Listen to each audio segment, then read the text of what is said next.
राजा और महाराजा की रहस्यमयी कहानी बहुत समय पहले की बात है। एक विशाल राज्य था जिसका नाम अमृतलोक था।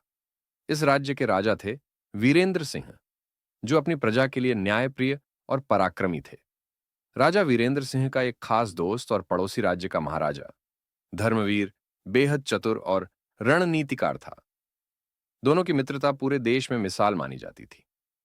गुप्त संदेश एक दिन राजा वीरेंद्र सिंह को महल के खुफिया कमरे में एक गुप्त संदेश मिला।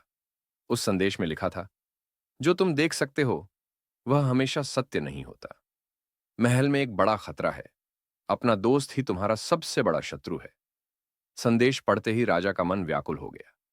उनके मन में सवाल उठने लगे, क्या महाराजा धर्मवीर उनके खिलाफ षड्यंत्र कर रहे हैं?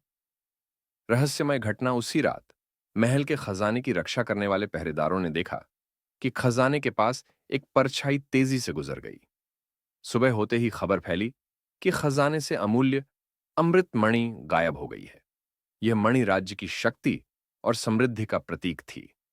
राजा वीरेंद्र सिंह ने तुरंत महाराजा धर्मवीर को संदेश भेजकर मदद मांगी। धर्मवीर ने तुरंत अपनी सेना और गुप्तचरों को भेजा। लेकिन इसी दौरान एक और रहस्यमयी घटना हुई। राजा वीरेंद्र सिंह के सबसे भरोसेमंद मंत्री वासुदेव अचानक गायब हो गए। भूल भुलैया और राज महाराजा धर्मवीर ने राजा वीरेंद्र सिंह को सलाह दी कि वे महल के गुप्त तहखाने की जांच करें। वह तहखाना सदियों से बंद था और उसके बारे में कहा जाता था कि वहां जाने वाला कभी लौटकर नहीं आता। राजा और महाराजा ने मिलकर तहखाने में प्रवेश किया। तहखाने में अंधेरा और सन्नाटा था। जैसे ही वे अंदर बढ़े, उन्हें अजीब सी आवाजें सुनाई देने लगीं। अचानक एक दरवाजा अपने आप खुला और वहां उन्हें वासुदेव बेहोश अवस्था में मिले। वासुदेव के पास से एक और गुप्त पत्र मिला जिसमें लिखा था, तुम दोनों मित्र नहीं प्रतिद्वंद्वी हो। जो पहले इस रहस्य को सुलझाएगा वही विजेता बनेगा।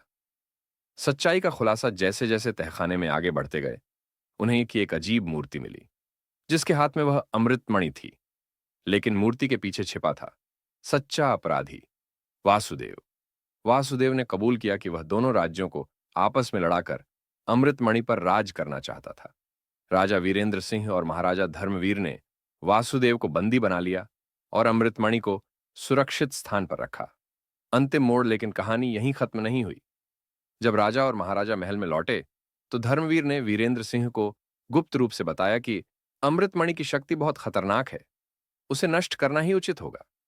दोनों ने मिलकर मणि को एक गुप्त स्थान पर छिपा दिया और उसकी रक्षा के लिए एक गुप्त समाज की स्थापना की। आज भी अमृतलोक की यह कहानी रहस्य और रोमांच से भरी हुई है। कहते हैं वह मणि अब भी कहीं छिपी है, लेकिन उसे पाने का सपना देखना मौत को बुलावा देने जैसा है।